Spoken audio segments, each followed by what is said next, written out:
pinakalasan sa ahon baga sa baga. Napakatibay talaga si Daniel. Kanina pa nasa harapan. Solo breakaway natin ninyo. 5 agang tumakas sa ating peloton at bumitaw. Etong si Danny sa kailang patibayan ng baga sa ahon. Pinakalas nila si Danny at umagot na. Etong dalawa kasama naman. Sumiso at si Mark Iburak at dahan-dahang umusad. Napakatibay talaga si Danny. Naiwan na pero humabol pa dito at 22. Kipis na dito yung balat ni Danny at Sumiso nakakabit sa likuran. Patibayan talaga ng lakas. Dahan-dahang umagwat. Umukon! Dito yung dalawa na luminto dito Sumiso.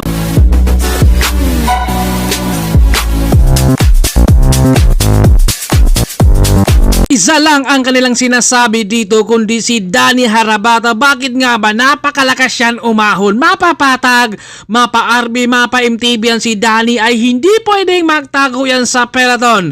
At sa kanilang stage 1, maraming nang hinayang dahil naligaw yung handa na sanang rumimati.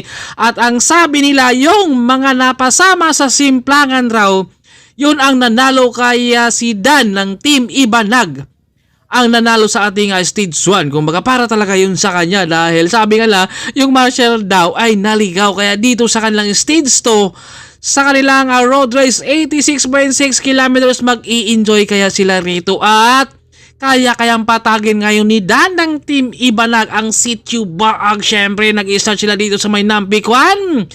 Ang kalang finish line sa may Sitio Baag, Tarlac, San Jose. Dadaan sila ng Anao, Moncada, Paniqui, Kamiling, Mayantok at syempre San Jose. Ang kalang finish line talaga, yun ang ating aabangan kung lahat ba sila ay makakatapos rito.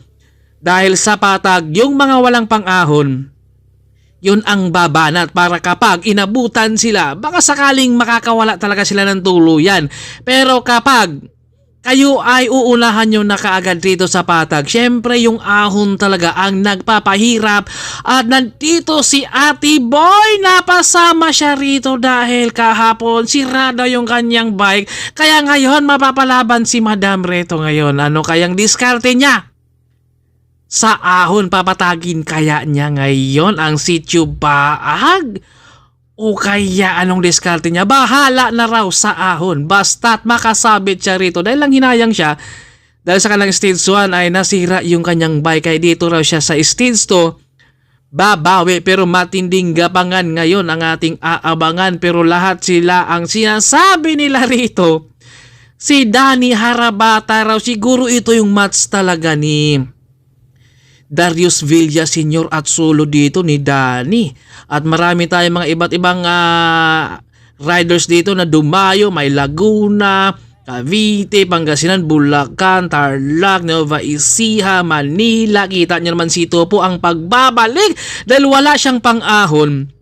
Alam niya kaagad na nandito sa patag pa lang, kailangan kong tumakas dito dahil kapag hindi rin ako habulin at kapag nakauna ako sa ahon, dahan-dahanin ko na pero papayag kaya ang peloton dahil maraming gusto bumanat rin. Sa patag pa lang si Vince Justin lumabas rin siya dito at nagpainit rin siya ng baga dahil hindi ka pwedeng lalamigin rito. Kailangan ay uminit ka muna dyan bago ka umusad sa ahon dahil kapag ikaw ay nilamig nasa ahon baka hindi ka na makaabot hanggang finish line. Siyempre si Justin rito, yung kanyang protektahan rito si Sumiso dahil yun ang handang talagang makikipagbanatan sa ahon. Maparimati yan si Sumiso ay meron sa kanya at may mga nag-jump rito para samahan si Justin. Kaya kasama dyan si Luigi. Ito marami sila kasama si Jericho pero parang ayaw nilang ituloy rito yung kanilang breakaway dahil masyado pang maaga. Kailangan dahan-dahanin mo. Gusto lang dito na magpainit muna agmat magpapabuka ng baga rin dahil alam mo kapag dito pa lang sa patag umpisahan mo na kaagad ang breakaway mo, hindi ka talaga makakatapos sa ahon. Kailangan meron ka talagang plano kung saan ka dapat babanat. Diyan naman si KD at si Amor. Ano kayang diskarte rin dito ni Amor dahil malakas yan sa ahon yun nga lang talagang napakatarik ang Sitio Baag. Kaya dito natin masusubukan kung kaya na ba nila at handa na ba at tama na ba yung kanilang mga ensayo dahil sa ahon. Climber talaga ang mangingibabaw dahil yung mga sanay sa patag, mga sprinter Abangan natin kung makakausad ba sila. Ito, pinuli ka dito si Idol kahit ang lakas mo. Kapag ikaw ay tinamaan ng puli ka, talagang bibitaw ka talaga. Zandy Blas! Breakaway natin dito. Bumanat ng dahan-dahan pero nahirapan din siya. At ito, marami na rin tayong mga kumakalas dahil sa mintin pa lang nila matulin. Dahil dito sa ating under 23 category, ito naman ay yung iba nito nakakasabay na sa mga pro sa pag-iinsayo at dalawa dito medyo kalmadong-kalmado lang talaga sila, nag-aantay, nag-aabang ng ahon, talang diskartihan lang talaga sa loob ng karera. Hindi mo pwedeng idaan lang sa lakas mo yung karera din dahil kailangan mong dumiskarte, gamitin mo muna yung mga kalaban mo para naman ay mapagod at mabawasan yung kanilang mga lakas dahil kapag ikaw sa umpisa, ilabas mo na yung lakas mo. Pagdating sa gitna at syempre yung mahalaga ang finish line, baka hindi ka makatapos kaya kailangan mo rin talagang dumiskarte at silweje rito. Hindi pwedeng hindi lalabas yan. Dahil sayang din yung ensayo dahil marami talaga mga malalakas dito sa mga Pangasinan rin. At dito rin bumitaw rin siya Idol rito. Naubusan rin talaga ng gasolina. Full tank kanina, yun nga lang hindi talaga naka 1/4 siya Idol ha. Dahil ganoon talaga kapag kulang sa ensayo at Justin Antolin. Siguro kapag hindi ito nag-aral, si Justin malamang baka nasa pro na yan dahil nung ako'y nag-umbisa mag-vlog, ay napakalakas na yan, maparimate yan ha. Yan yung nambabaril sa daang rina. Kaya huwag kayong kumbiyansa kay Justin kapag dumaan kayo dyan sa may daang rina, baka babarilin kayo. Yan yung talagang namamaril dati. Malakas rin mati to. Yun nga lang, aminado si Justin na wala siyang pang-ahon. Kaya dito, nagpapainit lang siya. Kumbaga, kapag may lalabas, dipinsa lang siya para sa kanyang kakampi. At marami na tayong mga kumakalas dyan. Yung iba naman nandito ay nag-aabang at nag-aantay. Si Danny Harabata rito, hindi pa natin nakikita. Siyempre, kapag si Danny rito ay magamit niya yung kanyang lakas talaga sa yung timing ba. Dahil syempre hindi naman pwede na talagang ilabas mo ng maaga dyan. Kailangan magtago ka muna. Yung mga nakabunga dyan, syempre sila ang babanat. Kita nyo naman yan. Si Danny dito, kalmado lang. Sabi niya, uwi pa ako ng Ilocos. Kaya dito muna ako sa likod si Vince. Bumitaw at naubusan na rin. At Nathaniel Blanca, eto na, bumabanat na naman dito. At breakaway, dinaanan rito si Nunez sa harapan. Nakawala na si Nathaniel Blanca. Sulo na natin dito. Maagang lumabas. At ito si Giancarlo Nunez dito. Humahabol din siya dito. Dahil pinakalas yung kanyang kasama kanina. Grabe mga dapaan dito. Ito yung baluarte siguro. Mga Santa Monica Poncia. Dahil malamang dyan yan sila. Nag-i-inside. Malapit yan sila rito. Pero syempre dahil ahon to plus matulin pa yung Minday. Dalawa na yung ating first group. Ito may nasiraan, sayang, hindi talaga para sa'yo. Dahil bawi na lang tayo sa susunod na laban natin. Ako tinuro na Idol yung last 5 km sa kalang matinding gapangan sa ahon. At nandito pa sa likuran si Aaron Alcala, nagmamasid-masid rin dahil climber yan. Kaya matinding abangan natin rito. At ito yung palato natin rito. Si Danny nasa likod pa. Justin nakikiramdam. Si Iko sumubok rin ditong lumabas dahil alam niya na wala siyang pang-ahon. Kaya dito sa patag, kailangan na niyang lumabas dito para makakausad din. Dahil kapag ikaw ay walang pang-ahon, siyempre na dahil nag-iinsayo ka rin, ilabas mo rin kasama dyan. Si Usui na rin sa harapan. Kumbaga, maraming gustong sumubok ninyo Lem. Kirby umangat sa kaliwa. Grabing pigaan dito. Masasagad na kaya niya hanggang Laguna. Kaya dito dahil sa patag dito siya sumubok. Kung pagbibigyan ba siya nung ating peloton, matitiis kaya niya yung sityo baag ahunin ngayon? At makakauwi ba kaya siya rito ng Laguna? Grabe, binanatan tayo ni Kirby kanina ha. At nandito si Danny, ito yung ating stage winner sa ating stage 1 na kung saan napakalakas yan. Romy Mati, mapa MTV, mapa RB yan. Ito na yung ating breakaway natin to. Naghahabol siya sa ating mga first group din. Piga kung piga, tiis kung tiis. Sariling sikap talaga ang kailangan para ikaw ay makakausad sa ahon dahil hindi ka pwedeng tumudok. Pwede kang tumudok pero kapag yung mintin talaga ang kailangan mo rito. Dalawang break natin rito si Nunez at saka si Nathaniel Blanca, grabe maaga silang lumabas sa ating grupo din. At Ninyo Lim, lumabas na sa ahon kaya ito napuputol, nagkalasa na sila, magkaaway na sila rito sa ahon. Kung kanina sa patag, bati-bati pa sila, sama-sama sila ngayon. Look at this, napapa-English na si White Mix dahil nagkalasan, nag-atrasan na sila at si Danny Harabata nakabanday, nakatingin sila lagi rito na kapag ahon na yan, asahan daw nila si Danny at ito naghahabol. Sila Ninyo dito, napabitaw si Nunez dito, kaya Nathaniel at si Justin rito. Kailangan magsasacrifice siya sa kanyang kakampiri na si Sumiso dahil kapag hindi niya isasacrifice yan, hindi na aabutan yung tatlo dito dahil mga climber ito. Si Nathaniel Blanca at saka si Ninyo Lim dahil maaga silang bumanat kanina, lumabas sila sa grupo dahil alam nila kapag nagkatamaran ang peloton at kapag walang humabol, eto sumubok din sila doon. Sila Mark Steven, si Jericho, eto kumunti na talaga yung ating grupo kanina, marami yan sila. Sumiso, Danny, binabantayan ni Sumiso rito at Justin rito nagtsatsaga talagang magdo-domestic rito sa kanilang grupo din dahil kapag hindi tsagain yan ni Justin, baka mawawalan talaga sila ng pwesto rito dahil pinabayaan na, dahil tinamad na rin. At si Aso rito, lumabas siya ng harap-harapan sa peloton rin dahil naisip ni Aso rito, may ensayo rin ako, kasama ko si Tatay Tux mag-ensayo. Yun nga lang pang patag at wala akong pang-ahon, kaya dito sa patag ilabas ko na, baka sakaling makakawala ako. Pero ramdam na ni Aso rito na malakas ang hangin kaya nahirapan din siya sa kanyang banat. Si Justin gusto lang bumigay rito dahil syempre kumbaga kanina pa yan naghahabol, bumabanat pa, hatak siya dito para sa kanyang kakampi dahil kapag hindi niya hinata kanina talagang hindi talaga didikit yung grupo din. At ito yung kanilang umpisang gapangan sa ahon kaya matinding gapangan ang ating makikita rito. Lahat kaya sila makakatapos dito sa may sitio Baguio ng bundok ang ating tatanawin.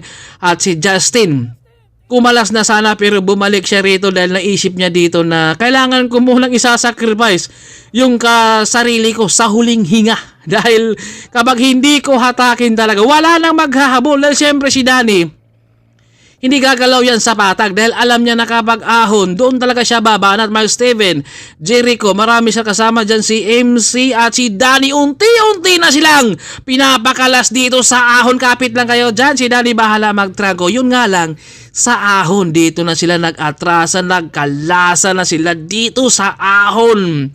Baga sa baga, ito nakabana to si Idol kanina. Yun nga lang, dito sa ahon talaga nahirapan sila. 1-to-1 na yung mga sipa nila rito. Kapag wala kang pang ahon rito sa may sitio bahag, asahan nyo na baka pati pang uwi ay wala na rin kayo rito dahil napakahirap to.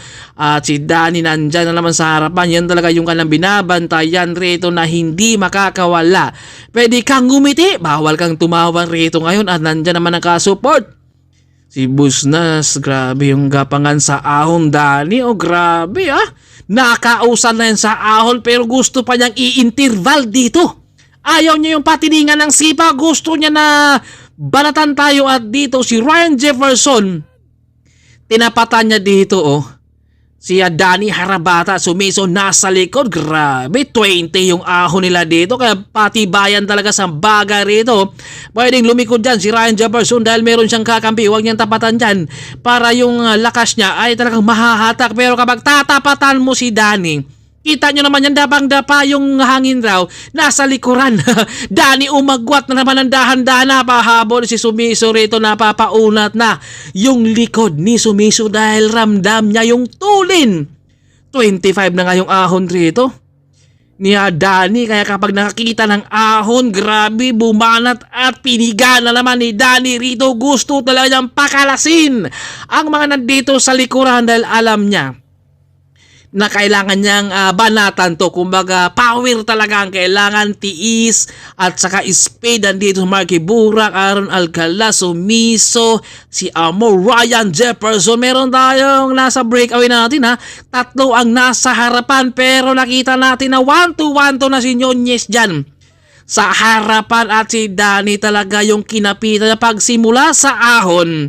Eto na si Danny, bumabanat na at piniga. Shout out sa'yo dyan, right sip sa'yo. At grabe talaga dito si Jefferson, kumalas na siya dito sa banat ni Danny at gusto bang mag-i-interval talaga dito si Danny. Iba talagang ensayo nito. Kapag si Danny ay napasama sa pro sa pag-iensayo nyo, asahan nyo, pati kakampi ay papakalasin talaga dahil napakalakas. Ito yung magandang abangan natin siguro kung magkatapat yan sila ni Villa Senior.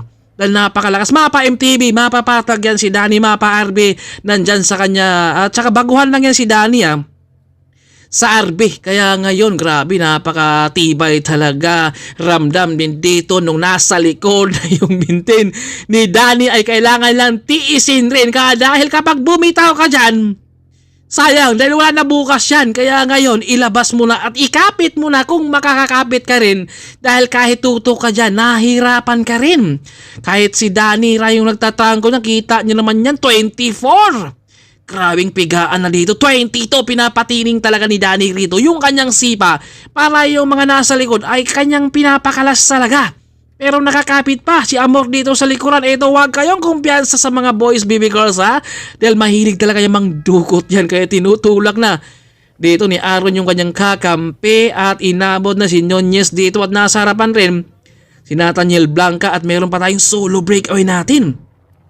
Si Ninyo Lim, talagang banatan pakalasan, sumupa dito si Nathaniel Blanca sa kanyang piga pa kung makakakapit pa ba dahil yung solo natin rito.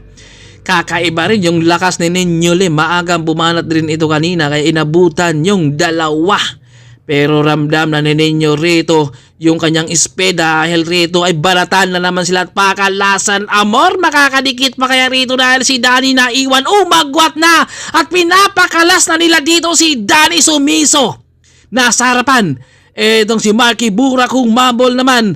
Etong si Amor dito, pinakalas nila si Danny sa habol run kanina sa kalambatan. Dahil siyempre nagha-minor muna si Danny kanina dahil kailangan niya magre-recover dahil yun ang kanilang sinusundan. Pero bumagal, Sumiso, bumanat ng dahan-dahan rin dito sa kanan. Matinding pakalasan talaga sa ahon kung wala kang pang-usad sa ahon at ensayo. Ay kanina pa talaga to kumakalas pero si Danny rito sabi niya, halika kayo, samahan nyo ako rito dahil dito sa Sitio Baag patagi natin to. Napakatibay talaga si Danny rito. Kulang na lang magtago si Danny sa kanyang manubila rito. Dapang-dapa na si Danny para yung hangin raw na kay Sumiso patiisan. 20 kipis na si Danny rito kaya yung mga nasa likod gusto nang bumitaw pero masakit kapag bumitaw kaya kumapit kayo muna. Napaunat na yung likuran ni Sumiso, bumigay na rin.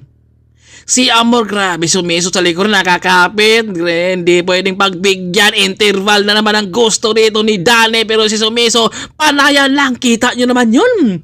Tumaas na yung likod rito ni Sumiso. Grabe talaga si Danny, makabanat. Kapit na kapit pa rin si Sumiso sa likuran. At bumitaw na si Aaron. Inabot na dito si Ninyo Lim sa kanyang breakaway nga solo at nakakapit pa rin itong si Sumiso Dasoriano. Sumubok pang humabol at banatan, interval na naman, umahagwat na naman dito si Danny at ito tumukod yung dalawa dahil huminto ng konti si Sumiso. 1-1 lang yung siba ni Sumiso rito dahil grabe si Danny, pinapakalas, power to power, speed talaga 20 kph 22, napakatibay talaga si Danny Harabata ng Team Ilocano Express. Pinakita talaga niya dito na ako talaga ang maghahari dito sa Sitio Baag. Kung sa ating stage 1 ay hindi ako nakakarimati, dito tayo sa ahon magrimatihan ngayon. Maraming kumapit kanina, yun nga lang nawala sila dahil nag-ensayo pa sila muli. Grabe si Danny, kita nyo naman yan.